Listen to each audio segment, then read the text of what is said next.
विशेष जी का हमारे पास सवाल आया है। विशेष त्रिपाठी जी ये पूछ रहे हैं कि केपी एनर्जी इनके पास इनके पोर्टफोलियो में है, 405 रुपये इनका बाइंग प्राइस है सर। वही सवाल है कि एवरेजिंग कर लें या फिर निकल जाएं। रिजल्ट तो ये कह रहे हैं कि इसके अच्छे आए हैं, तो क्या किया जाए इसके अंदर? देखिए, केपी एनर्जी को आप देखें तो वैसे fundamentally the company is good. जी।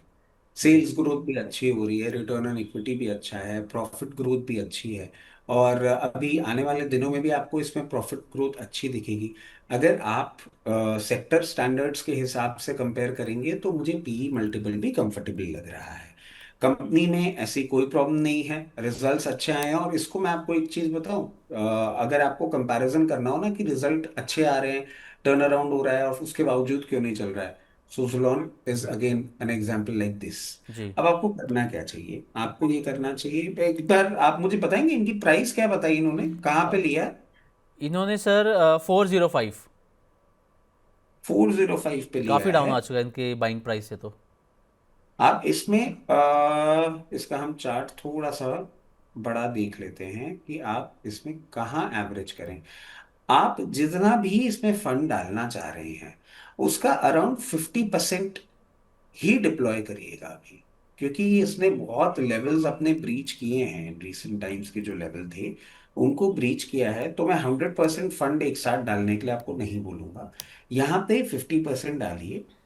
और अगर रिवर्सल दिखाता है, अब आप इसमें बट फिर आपको एवरेज करने की जरूरत नहीं पड़ेगी क्योंकि रिवर्सल दिखाएगा जब ये 381 के ऊपर मेंटेन करेगा।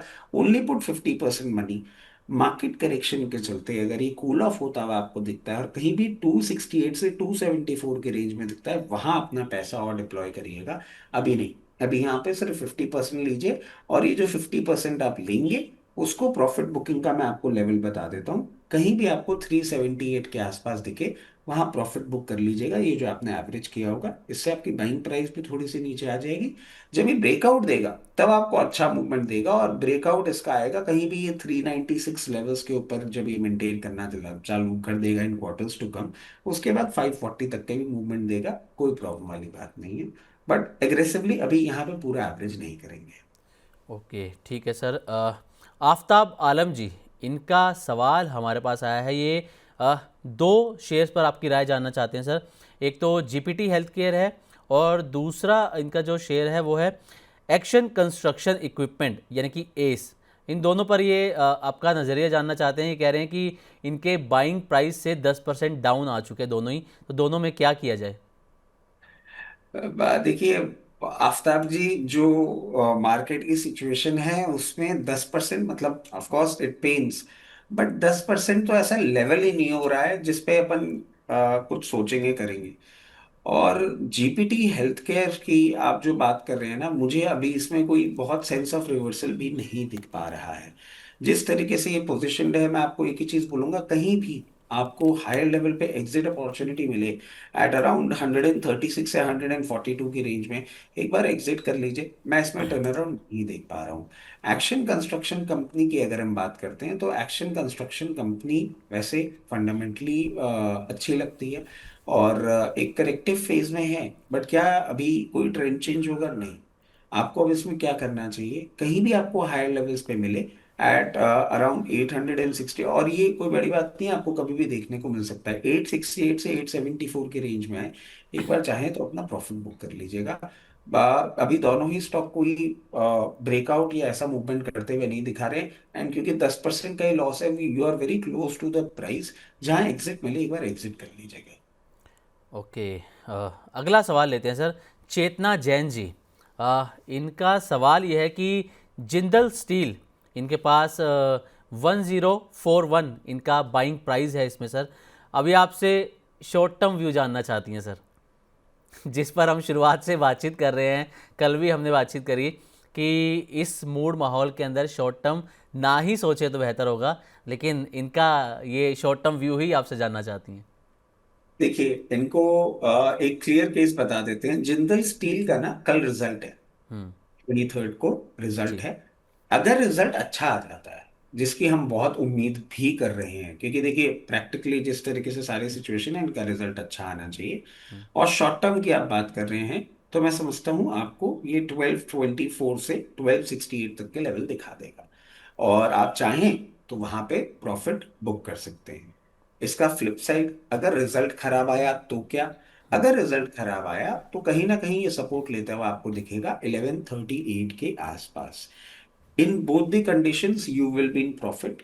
और अगर आप चाहें तो हायर लेवल पे अपना थोड़ा प्रॉफिट बुक कर सकते हैं। लोअर लेवल पे 1138 के स्टॉप लॉस के साथ रखिएगा। अगर 1138 के नीचे जाता है तो पेन पॉइंट बढ़ेगा, बट आपका एग्जिट प्रॉफिट में ही होगा। तो अकॉर्डिंगली रिजल्ट के बाद क्या बिहेवियर करता है उस हिसाब से अपनी अपॉर्चुनिटी प्लान करिएगा। ठीक है सर। और सर सुजेत खान जी, ये टेक महिंद्रा में आपसे टारगेट जानना चाहते हैं कि क्या टारगेट इसके लिए आप सजेस्ट करेंगे टेक महिंद्रा के लिए? देखिए, आईटी एज अ स्पेस में मेरे को बहुत सारी चीजें अच्छी लग रही हैं, और प्रॉब्लम एक ही है।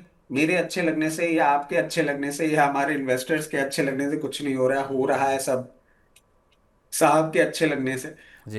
उसलिए मैं बहुत ज्यादा एग्रेसिव नहीं हो रहा हूँ टेक महिंद्रा में भी। और अगर आप बहुत नियर टर्म का टारगेट पूछ रहे हैं टेक महिंद्रा में, तो मैं समझता हूँ आपको कहीं भी 1724 से 1760 तक के लेवल्स दिखा सकता है। और अगर आप मीडियम टर्म की बात करते हैं तो 1840 तक भी ये जाता हुआ दिख सकता है। कंपनी बहुत अच्छी है, सेक्टर अच्छा है, और मैं समझता हूँ कि आपको आईटी और defence, marine defence to an extend, जो ये ईयू डील होगी ना, जी। इसमें आपको बहुत फर्क देखने को मिलेगा। तो आईटी में थोड़ा सा रिवाइवल आ सकता है। और इस बार आप देखिएगा, हो सकता है नेक्स्ट वीक जब ये डील क्लोज हो रही हो तो शायद हम आईटी से ही मूवमेंट देखें मार्केट का। ठीक है सर। अगला सवाल लेते हैं। अगला सवाल हमारे पास बजाज हाउसिंग पर आया है। अशोक देवनाथ जी का ये सवाल है सर। ये पूछ रहे हैं कि इनके पास बजाज हाउसिंग के शेयर्स हैं 134 इनका बाइंग प्राइस है। अभी 90 रुपये के आसपास ये कारोबार कर रहा है शेयर। अब ये पूछ रहे हैं कि और कितना नीचे ये आ सकता है। प्रोमोटर होल्डिंग इसमें ये बता रहे हैं कि 86 to 75% होने के बाद। ये सवाल कितना नीचे आ सकता है, तो देखिए ये तो आज के टाइम में कोई भी आदमी प्रैक्टिकली नहीं बोल सकता कि कितना नीचे आ सकता जी। है। बट मैं एक चीज आपको बहुत क्लियरली बोलता हूँ, आपने 138 पे ले रखा है। जो भी जी। आपकी होल्डिंग है उसका 50% जरूर आपको यहाँ अपना एक बार चाहें और पॉसिबल हो तो एक बार एवरेज कर सकते हैं। क्योंकि देखिए जिस तरीके से सारी नेगेटिविटी, खराब नंबर, सब कुछ हो गया, उसके बाद ये यहाँ पे सस्टेन कर रहा है। And if I am correct, I might be wrong, but if I am correct, इन्होंने लास्ट ईयर अपनी लास्ट रिजल्ट्स में प्रोविजनिंग भी बहुत ज्यादा एक्टिव करी थी, और वो कहीं ना कहीं कूल ऑफ होती हुई आपको इन रिजल्ट्स पे दिख सकती है। जो कि एक रिवर्सल भी आपको लाता हुआ दिख सकता है। 105 और इन लेवल्स के आसपास ये सस्टेन उसके बाद करे। तो मैं कहूंगा जो भी आप करना चाह रहे हैं एक बार यहाँ पे थोड़ा सा एवरेज कर लेंगे तो आपकी प्राइसिंग थोड़ी ठीक हो जाएगी। फंडामेंटली कंपनी अच्छी है, मगर देख रहे हैं हम हाउसिंग फाइनेंस स्पेस में जिस तरीके से सिचुएशन चल रही है। एंड मैं समझता हूँ एक बार आपका ये फिएस्को खत्म हो जाए और बजट में अगर कोई फेवरेबल अनाउंसमेंट आ जाए हाउसिंग फाइनेंस को लेके, जैसे बहुत सारी बातें अभी चल भी रही हैं कि कपल फायरिंग चालू हो जाएगी इनकम टैक्स में, जी। और उसके बाद कुछ कुछ हाउसिंग फाइनेंस की बात होगी, अगर वो भी आता है तो भी आपको एक अपवर्ड मूवमेंट देखने को मिल सकता है। The stock is not bad, the situation is bad. यहाँ चाहें तो एक बार एवरेज कर सकते हैं। और कितना नीचे जा सकता है, देखिए इतनी महारत मेरे पास नहीं है, तो इसके लिए मैं माफी चाहूंगा। मेरे हिसाब से यही पॉसिबल लोअर लेवल्स हैं जहाँ पे इसको थोड़ा सा सस्टेन करना चाहिए अभी। ठीक है सर। अगला सवाल हमारे पास वेल्सपन पर आया है सर। इसमें गुलाब कंवर जी हैं। ये बता रहे हैं कि इनके पास 835 रुपीज़ इनका बाइंग प्राइस है। अब ये जानना चाह रहे हैं कि इसके लिए सपोर्ट क्या रहेगा सर, और क्या करना चाहिए इसके अंदर, वेल्सपन के अंदर। वेल्सपन कॉर्प की बात कर रहे जी। हैं, और 835 का आपका बाइंग प्राइस है। ये नीचे भी चल रहा है। जी। अ, अब इसमें देखने वाली बात यह है कि थोड़े से इनके जो रिजल्ट्स आए थे ना उसमें अदर इनकम का क्वांटम बहुत हाई था, जो कि कहीं ना कहीं प्रॉब्लम दे रहा था। और जिस तरीके से अभी ये पोजीशनड है, मैं आपको इन लेवल्स पे तो नहीं बोलूंगा कि आपको कुछ भी करना चाहिए, क्योंकि पेन पॉइंट आपको थोड़ा सा इसमें बढ़ता हुआ दिख सकता है। और मैं समझता हूँ आपके लिए कंफर्टेबल लेवल होगा। अगर आप एवरेज करने के लिए मेरे से पूछना चाह रहे हैं तो थोड़ा लोअर लेवल पे जाए, कहीं भी 698 706 लेवल्स पे जाए, वहां पे एक कंफर्टेबल लेवल बनेगा। और ये जो आप एवरेज करेंगे ना, उसके लिए भी मैं आपको एक स्टॉप लॉस सुझा दूंगा। मैं डराना नहीं चाह रहा हूँ, बट क्योंकि जो पोजीशन है उसको हम क्लियरली डिस्कस करें तो वो सही रहेगा। उसके लिए 762 का एक 672 का एक एवरेज, एक स्टॉप लॉस आप जरूर लगा के रखिएगा।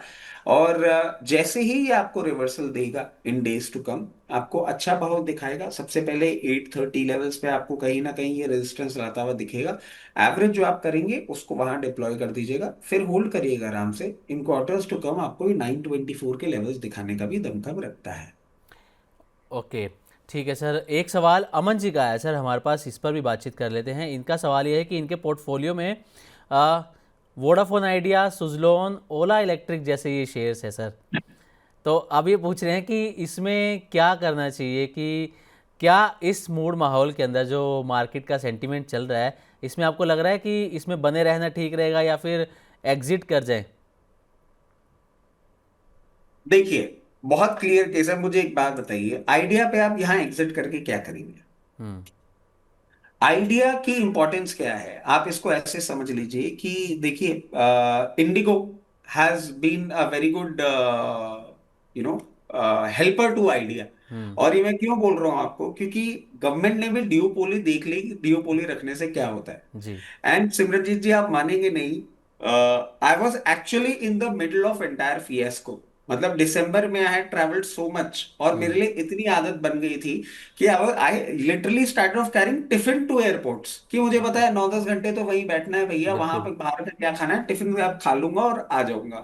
हम्म। ये हालत हो गई थी। मतलब हम पहले जी जब जी बच्चे बिल्कुल सर। थे, ट्रेन में जाते थे, तब ये सब हरकतें करते थे। अब एयरपोर्ट पे भी, क्योंकि बाहर का खाना आई टेंड टू अवॉइड, आपका वैसे ही बहुत हो जाता है। जी। तो ये सिचुएशन चल रही थी। अब इसने गवर्नमेंट को क्लियर केस दे दिया कि डिओपोली नहीं आप रख सकते, आपको कंपटीशन रखना पड़ेगा। यूके गवर्नमेंट का भी क्लियर इंटरेस्ट है कि वोडाफोन का जो पैसा यहां लगा हुआ है वो रिटेन करें। जी। गवर्नमेंट यहाँ की भी हेल्प कर रही है। बीच में हमने यूएस के इन्वेस्टर्स को भी आते हुए देखा था, सारी चीजें देखी थी। What is the reason, what can go wrong with idea. और अगर आप 2025 की बात करेंगे ना, तो एफआईआई का सबसे बड़ा स्टेक हाइक हुआ है टेलीकॉम सेक्टर में। जी। टेलीकॉम सेक्टर की आप इंपॉर्टेंस समझ लीजिए कि आपके जितने भी न्यू एज बिजनेसेस हैं वो सारे चल ही टेलीकॉम से रहे। मेड बी एटर्नल, फिजिक्स वाला, Swiggy, you name it, Meesho, सब कुछ इन्हीं से तो चल रहा है। जी। जी। तो इनमें मुझे कोई प्रॉब्लम नहीं दिखती। You should stick to idea. वो बातें अलग हैं, वो आप टेक्निकलिटी में जाओगे कि इतना इक्विटी फ्लोट है, ये है वो है, तो भैया है इसीलिए उसका भाव ये है। अगर वो नहीं होता तो आपको ये कहाँ मिलना था इतने नीचे दामों में। आराम से होल्ड करिए, कोई प्रॉब्लम नहीं है। अब आ जाते हैं हम सुजलॉन पे। जी। सुजलॉन में प्रैक्टिकली आपने देखा हो, it's a turn around story. और सुजलॉन में प्रॉब्लम तब से आई जब से इसके जो सीएफओ थे वो छोड़ के चले गए, सम्मान कैपिटल में चले गए। सम्मान जी। कैपिटल के अपने अलग इश्यूज रिजॉल्व कर रहे थे। इस प्राइस पॉइंट पे you don't have much to lose. Suzlon जिस तरीके के बिजनेस में है और जितने अच्छे नंबर्स दे रहा है, ये 61 लेवल्स पे एक सप्लाई के ट्रैप में है। बट मुझे कोई प्रॉब्लम नहीं दिखती, आप आराम से बने रहें। अब ये हो गई इन दो शेयरों की बात। तीसरे की बात मैं आपसे करूं तो मुझे ये बताइए कि ओला में आप हैं क्यों, और ओला में ऐसा है क्या। दोनों ही चीजें आप समझने की चेष्टा करिए। They have not come in to profits. This man is erratic. ये मार्केट का बिगिनर एडवांटेज जो था वो भी खो के बैठ गए हैं आज के टाइम। एथर, हीरो वेदा, जी। Bajaj, TVS, they are making money.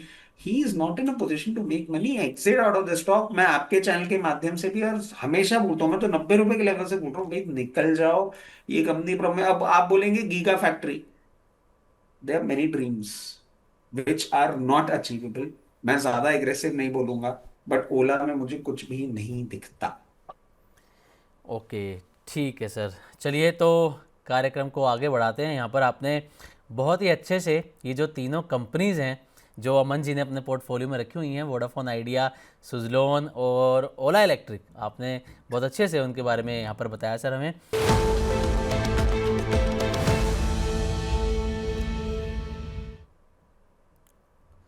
तो चुन चुन के मैं रचित सर से उनकी टॉप पिक के बारे में बातचीत करते हैं। रचित सर पहले ही यहाँ पर मुस्कुरा रहे हैं। रचित सर देखिए, हमारे जो दर्शक हैं, आपको जो देखने सुनने वाले हैं, वो जानते हैं आपने जो अपनी राय रखी मार्केट को लेकर, लेकिन वो आपको ऐसे जाने नहीं देंगे। इस मूड माहौल में भी वो जानना चाहेंगे आपकी एक टॉपिक जहां पर वो दाव लगा सके। तो क्या आप सजेस्ट करना चाहेंगे? क्लियर केस अपन एक बात करते हैं। और कॉल जो मैं लेकर आ रहा हूँ उसके पीछे का आपको एक रीजन भी बता देता हूँ। जी। जहां मैं सिल्वर में और मेटल में थोड़ा सा करेक्शन देख रहा हूँ, वहीं मैं क्रूड में एक अपसाइड देख रहा हूँ। हम्म। अब ये जो कॉल है ना, ये जी। कॉल हो जाती है पेशेंस की कॉल। ये कॉल हो जाती है वो कॉल जिसमें आपको थोड़ा समय भी देना होगा, बट एक सेफ्टी नेट के साथ ही कॉल आती है। हम्म। और कॉल का नाम है, सॉरी, स्टॉक का नाम है ओएनजीसी। ओके। ओएनजीसी में आप अपनी पोजीशन बनाएंगे, कभी भी आपको ओएनजीसी 238 से 240 की रेंज में दिखता है, जो कि आने वाले दिन में आपको बहुत कंफर्टेबली देखने को मिल सकता है। रेंज खासा ध्यान रखनी है, 238 से 240 रुपए के लेवल पे लेना है। स्टॉप लॉस 232, 232 रुपए का रखना है स्टॉप लॉस। जहां टारगेट की बात करते हैं, सबसे पहला टारगेट निकल के आता है 250, और उसके बाद का टारगेट जो कि नियर टर्म में आपको देखने को मिल सकता है वो है 264। इन दो लेवल्स के लिए आप ओएनजीसी में अपनी पोजीशन बना सकते हैं, यहां से 3 रुपए नीचे जाते ही। ओके, तो ओएनजीसी ये रचित सर की टॉपिक आज यहाँ पर रहने वाली है, जिसके लिए सर ने कहा है कि 238 से 240 की रेंज में आप इसमें खरीदारी कर सकते हैं।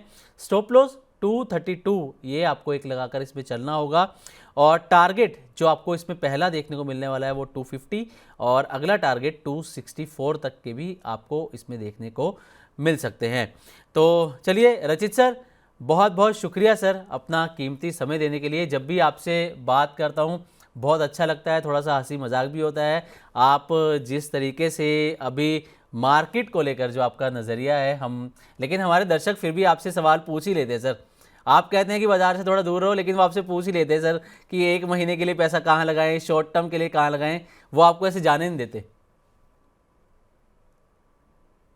देखिए, बहुत मजा आता है आपके साथ भी बात करने में। और सबसे बड़ी बात क्या है ना कि बहुत इनिशियल स्टेज से जब आप शोज कर रहे हैं, अब आपसे जी। इतना प्रैक्टिस हो गया कि मुझे ये चीज पता है कि आप मुझे समय पूरा देंगे। बिल्कुल। बाकी सब जगह तो क्या हो जाता है कि जब भी मैं कुछ लंबा एक्सप्लेन कर रहा होता हूँ, जी हाँ, ठीक है, ये सब आवाजें आने लग जाती है, मुझे समझ में आ जाता है कि हाँ, I have to cut it short. जी। तो वो जो आप मुझे लीवे देते हैं, and that is the reason I enjoy doing the show with you. तो it's always fun and I always look forward to the idea. Thank you Rachit sir. कोई डिस्क्लेमर आप देना चाहें सर? बिल्कुल, देखिए, जितने भी स्टॉक्स हमने आपके चैनल पे डिस्कस किए हैं उसमें मेरी personal position, immediate family position, client position हो सकती है। जितने भी स्टॉक्स हमने आपके चैनल पे डिस्कस किए हैं वो कंपनीज, उनके प्रमोटर्स, उनकी ग्रुप कंपनीज हमारे क्लाइंट हो सकते हैं। Investment in equity market are subject to market risk. Please consult your financial advisor before making any investment और taking any trade in any script that we have discussed on your channel. और उसके साथ साथ एक special request सारे दर्शकों को, trading position lower and पे रखिए, कैरी फॉरवर्ड मत करिए। जी। बहुत अच्छा कुछ लगे तो सिर्फ उसको लॉन्ग टर्म इन्वेस्टमेंट या मीडियम टर्म इन्वेस्टमेंट पे देखिए। मार्केट्स बहुत डाइसी हैं, संभल के रहिए, सतर्क रहिए। चलिए, शुक्रिया रचित सर अपना कीमती समय देने के लिए सर।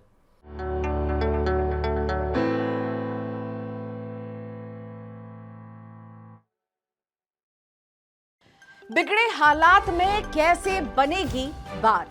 जनता को चाहिए एक ही जवाब, क्या टैक्स का बोझ कम करेगी सरकार? टैरिफ का डर जब तक नहीं होगा पार, मुश्किल में रहेगा कारोबार। रिफॉर्म के एजेंडे से पीछे नहीं हटना है, लेकिन आगे क्या?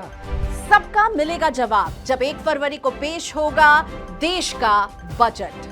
बजट 2026 का 360 डिग्री कवरेज सिर्फ मनी 9 पर। इकोनॉमी, शेयर बाजार और आपके इन्वेस्टमेंट पर क्या होगा असर, जानिए और समझिए हमारे साथ दिन भर।